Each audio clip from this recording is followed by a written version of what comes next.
ওয়াশিংটনের লক্ষ্য পূরণ না হওয়া পর্যন্ত ইরানের ওপর হামলা অব্যাহত থাকবে এমন হুঁশিয়ারি দিয়েছেন মার্কিন প্রেসিডেন্ট ডোনাল্ড ট্রাম্প। মার্কিন ৩ সেনার মৃত্যুর প্রতিশোধ নেয়ারও অঙ্গীকার করেন তিনি। মধ্যপ্রাচ্যের আকাশে এখন যুদ্ধের ভয়াবহ আগুন। যুক্তরাষ্ট্র ইসরায়েলের সমন্বিত হামলায় ইরানের সর্বোচ্চ নেতা আয়াতুল্লাহ আলী খামেনি নিহত হওয়ার পর পুরো অঞ্চল জুড়ে ছড়িয়ে পড়েছে তীব্র উত্তেজনা।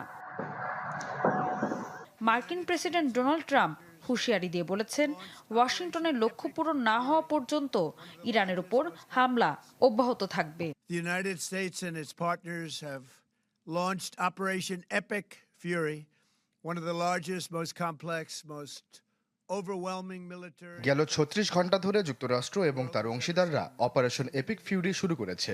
যুদ্ধ অভিযান অব্যাহত রয়েছে এবং আমাদের সমস্ত লক্ষ্য অর্জন না হওয়া পর্যন্ত এগুলো অব্যাহত থাকবে। লিলি আল্ট্রাসফট সিরাম জেল, যা গভীর থেকে স্কিনে দেয় ৩ গুণ সিরাম হাইড্রেশন। সিরাম জেল হাইড্রেশনে ব্রাইট থাকো সব সিজনে।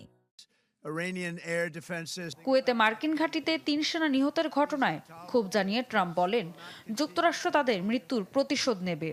I once again urge the Revolutionary Guard, the Iranian military, police, to lay down your arms and receive full immunity or face certain death. তেহরানে আইআরজিসির সদর দপ্তর ধ্বংস করার দাবি করেছে যুক্তরাষ্ট্রের সেন্ট্রাল কমান্ড। এদিকে ইসরায়েল তেহরানে ধারাবাহিক হামলা চালিয়ে যাচ্ছে। তেহরানের গান্ধী হাসপাতালেও ক্ষেপণাস্ত্র আঘাত হেনেছে বলে জানানো হয়।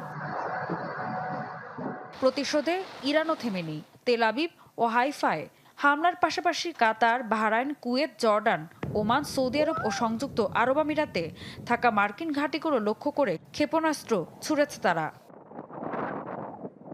এই অগ্নিগর্ভ পরিস্থিতিতে আরেকটু যেন আগুনে ঘি ঢালল যুক্তরাজ্যের প্রধানমন্ত্রী কিয়ার স্টারমার।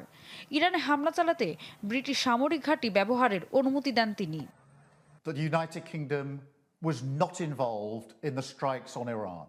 আমরা প্রাথমিক হামলায় অংশ নিইনি, তবে ব্রিটিশদের জীবন এবং আঞ্চলিক স্থিতিশীলতা রক্ষার জন্য প্রতিরক্ষামূলক অভিযানের জন্য আমরা যুক্তরাজ্যের ঘাঁটি ব্যবহারের অনুমতি দেব। Countries who did not attack them.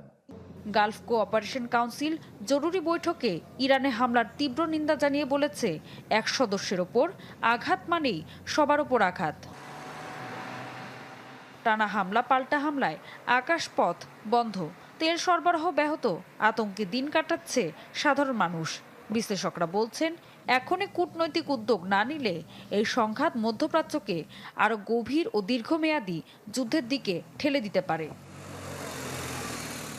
Ritu Saha, channel 24।